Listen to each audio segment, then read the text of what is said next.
everyone, it's me, Andrea from Andy's Corner, and I'm so glad that you joined me for today's episode. So, last episode, we discovered that Isaac was doing some of the same things that his father did, which is lame. Isaac, come on, you should know better. But let's see what happens. So, we're in chapter 26, verse 12. It says, when Isaac planted his crops that year, he harvested 100 times more grain than he planted, for the Lord blessed him.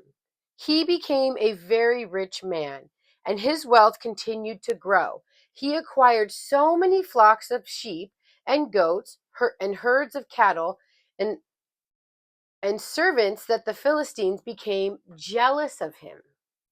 Dun, dun, dun. So the Philistines filled up all of Isaac's wells with dirt. Now, I'm sure you know, but wells are what feed these animals. These are what feed the people the water. So if he has no water, he has no sheep, goats, or herds, or anything. So wells are very important. These were the wells that had been dug by the servants of his father Abraham. Now remember, we learned about how Abraham's servants dug up many wells as well.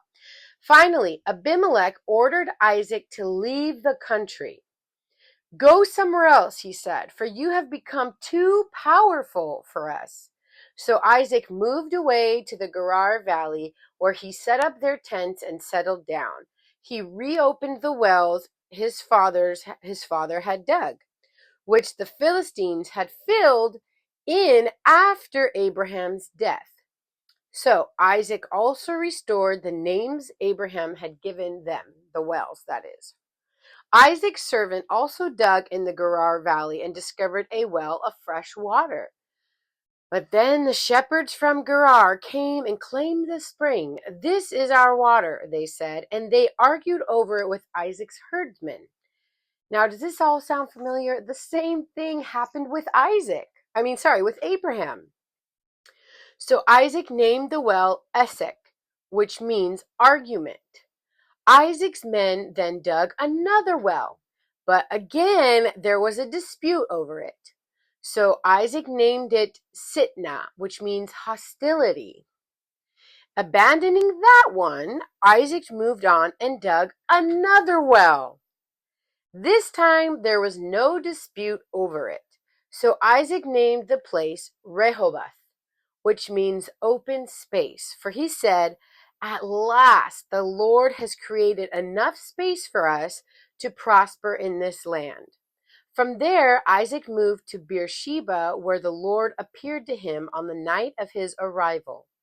I am the God of your father Abraham. He said, do not be afraid, for I am with you and will bless you. I will multiply your descendants, and they will become a great nation. I will do this because of my promise to Abraham, my servant. Then Isaac built an altar there and worshipped the Lord. He set up his camp at that place, and his servants dug another well. Wow, so all of this kind of sounds very similar to Abraham's experience. The Lord appeared to Abraham. Abraham built an altar, and then Abraham dug a well. The same thing is happening with Isaac, which is kind of cool because God did promise Abraham, and now he's carrying on his promise through his son Isaac, who was the promised son. So, what did you learn about God here? I think one thing I learned, obviously, is that God keeps his promises, even long after Abraham was gone. God could have been like, ha ha ha, Abraham died. I don't have to keep my promise. That's what humans do. But God is God, and he makes promises, and he keeps promises, which I love that. So all we need to do is read the Bible and cling to the promises that are for us. Now, this promise was for Abraham specifically and his descendants. I'm not going to come and read this promise and be like, oh, God told me that I will have many descendants and I will be blessed like the sand on the seashore. No, no, no, friends. we have to make sure that when we cling to whatever God is saying, that it is for us or for all his children and not for specific people in the Bible, which he does. The other thing that sticks out to me is that even though Isaac had just sinned the few verses earlier, God still loves Isaac and he still chooses to keep his promise. Now, he does say, because of my servant Abraham, not because of you, Isaac. So that might have been a little heart-wrenching for Isaac. But maybe that draws Isaac closer to God and gives him a desire to even have a better relationship with the Lord. Who knows? There was something else that stuck out to me. I think this is perfect. So Isaac had dug one well. Someone took it. Isaac dug a second well. Someone took it. Isaac dug a third well. And finally, they did not fight over it and he got to keep it. And then afterwards, he dug a fourth well. Sometimes things in life are hard, and sometimes even people take the credit for things that we have done, or they put you down and they get the recognition, or it seems like you're in the shadows and you're unseen. But guess what? God sees you. So first, don't give up. Keep digging a well. And at the right time, that well will become water and will blossom into life-giving things. Okay? I hope that makes sense for you. But you get what I mean. Sometimes things happen and we can't control it, but that doesn't mean we give up.